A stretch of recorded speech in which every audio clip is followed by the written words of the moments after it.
What's up, guys? Starting today's video. As you guys can tell by the title of this video, we're gonna be doing a quick walk around of the coupe. Not much has been done, but we'll get to more detail on that once I start walking around the car and putting at some things that we've been doing. So I'm gonna flip the camera over and give you guys a quick walk around and show you guys what's been going on this past month. All right, guys, so here's the car. Nothing much has changed like appearance wise, but we've been doing a lot of work engine bay wise. We also did some work in the fuel pump area as well, but we'll start with the fuel pump. So the car was running good until one day I tried to start it. It was having some weird ground issues where it'll have power, then right when it'll click onto the fuel pump, it'll just completely lose power. So I was looking into the grounds and pretty much sanded down every ground spot on the car, which was one's right here, this loop that goes to the head, there's one that goes from the transmission back there, and then I believe there's another one somewhere back here, but thermostat, there's a ground right there. So I cleaned those grounds, and then I went to the fuel pump area and cleaned those ground as well. And then on the fuel pump area, I had to redo the fuel pump power wire because it was loose.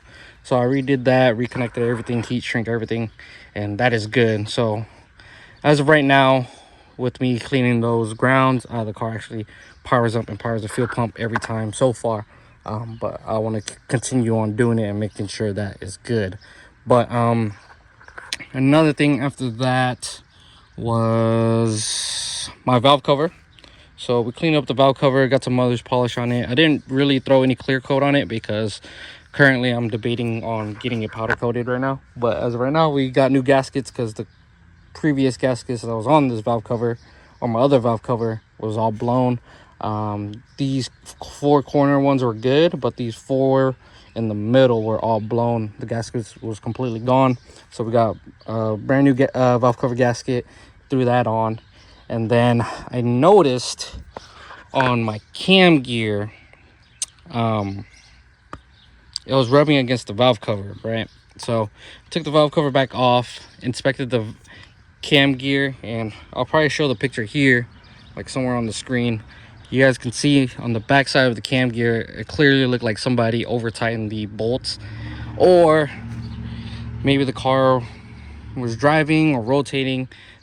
Almost all the bolts on the cam gears snapped. So the car was down for quite some time when I found that out. And we just recently installed new cam gears.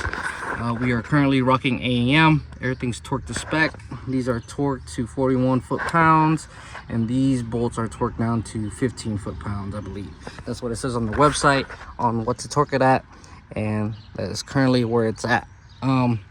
Belt is, I don't know if this is loose, but it feels tight to me. Same thing with the back, like barely any movement. People are saying it's kind of loose. I mean, does that look pretty loose?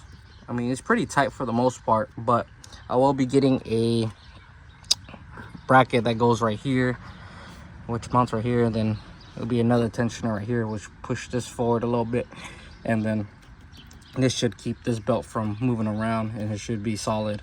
I was inspecting the belt as well. It does look pretty worn, so I will be needing a new timing belt.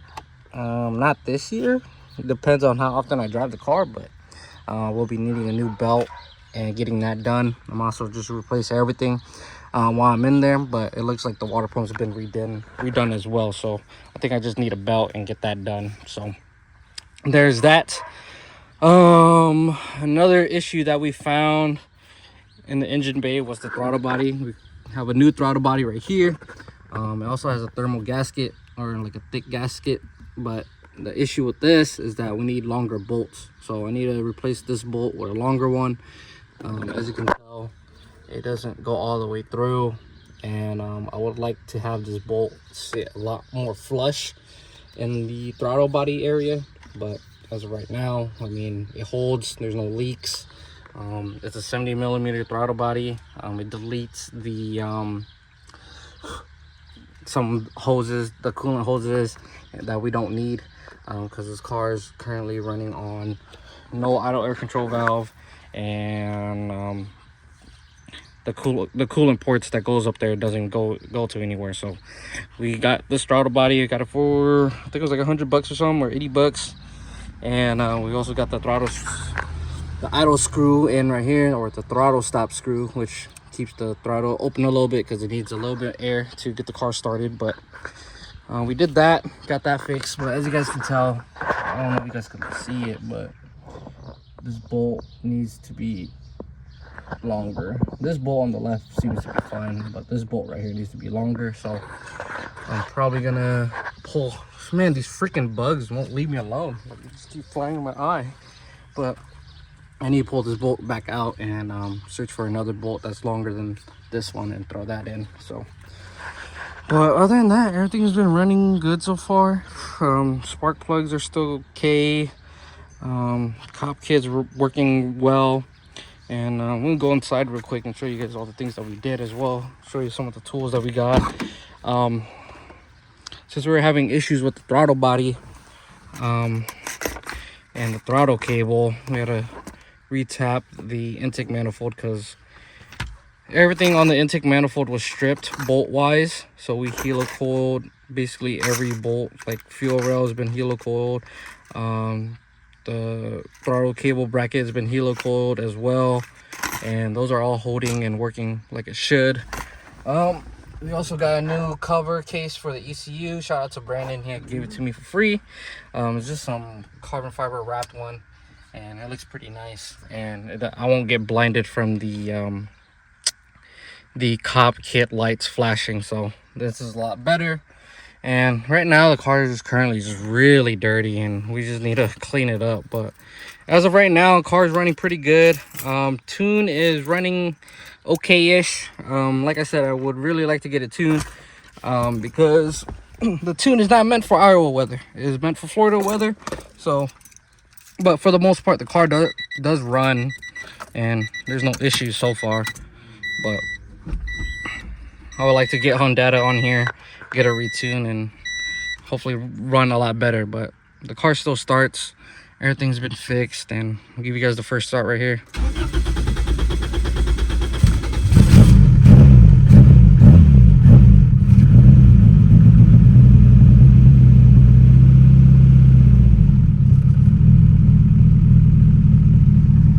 Here's the AFRs. It's running like between 12, 14 at idle.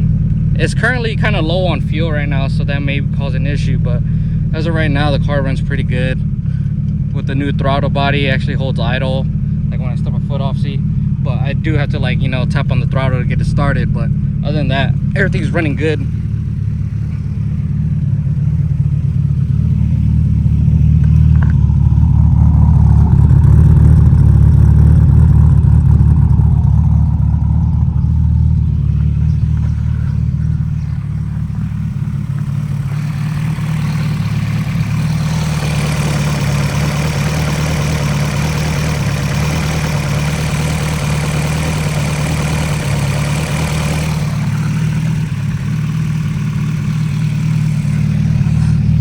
Alright guys, before I close out this video, just want to talk to you guys real quick on, you know, everything that we did. You know, we did the fuel pump wire, rewired that, we cleaned all the grounds, we got new cam gears in. I degreed them the same way it was that was on the car, which was 0 on the intake side and 2 degrees advance on the exhaust side. And we torqued everything down to spec. We also, you know, redid the intake manifold and helicoiled all the stripped threads, fixed all that. Fuel rail is holding in now. Throttle cable is now holding the throttle cable. We got a new throttle body as well because the throttle stop screw was stripped on that one. So we got a whole new throttle body. Throttle stop screw is now holding, so it makes it a lot easier for this car to keep idle and to rebound when I throw it to neutral, or just, you know, letting off of the throttle. You know, it holds that throttle body open. Since this car's not since this car doesn't run a idle air control valve, the throttle body needs to be in working order for this thing to run. So but yeah, that's pretty much it. All the things that we've done over the month, and, you know, me just coming out working on it for an hour or two whenever I have a chance, then, you know, start doing my other content stuff. since we're doing everything that I can to make this channel grow over the years. But yeah, that's pretty much it. Just super excited with the possibilities that we can do with this car. And you know, thank God there's nothing else that's wrong with it. Just we need to get Honda, throw this thing onto the dyno, get it retuned for our weather, and have some fun with it. I can currently take this car out and, you know, drive around if I want to, but the car's been a pain in the ass every time I took it out. So but we really need to dial in on learning the new twin disc as well, since this is my first twin disc car, and just really put some miles on it. But the first thing we need to do is get Honda. We need to do an oil change on this thing. It hasn't have an oil change yet. It's been running on the oil that came in with the car, and luckily for me, the oil has been changed already. But you know, it's starting to get a little dark and dirty, so we're gonna do an oil change on it, make sure everything's good there. See, put a magnetic plug on the oil pan as well. Then I've been seeing a lot of some oil drip down from the oil pan, so we might have to replace the oil pan gasket. I mean, I don't know if you guys can see my posting. It's been giving me a headache, of course, you know, finding all these issues. But I guess this is just how it is when you buy somebody else's project. You gotta fix the problems that you run into or what you see. But car's a lot better than it was when we first bought it, and as of right now, car's running good, and I could probably take it out and, you know, have some fun with it. Not really beat on it, but just to drive it around. It's so much fun being in this thing, especially you don't see this type of car around anymore. There's only a handful of them in town now. So but hopefully you guys enjoyed today's video. Just want to give you guys a quick update of what I've been up to. Probably after this, we're gonna make some gaming content, maybe stream a bit, and get some topics ready for our next podcast. Maybe talk to some people for our next guest. A lot of people were asking to be a guest onto the pod, so definitely gotta message some people on that and make sure that we get that going. And also gotta fix up the podcast setup and make that a little bit better. But like I said, guys, a lot of things are coming onto this channel, and if you guys have been supporting me since day one, you know that I've been on this YouTube grind for about 10 years, and I would like to do as much as I can and see if I could blow up on YouTube and keep it real with you guys and become a YouTuber one day. But we'll see once we get there. But I'm gonna continue making this type of content, and hopefully you guys enjoy it. I am out. Peace.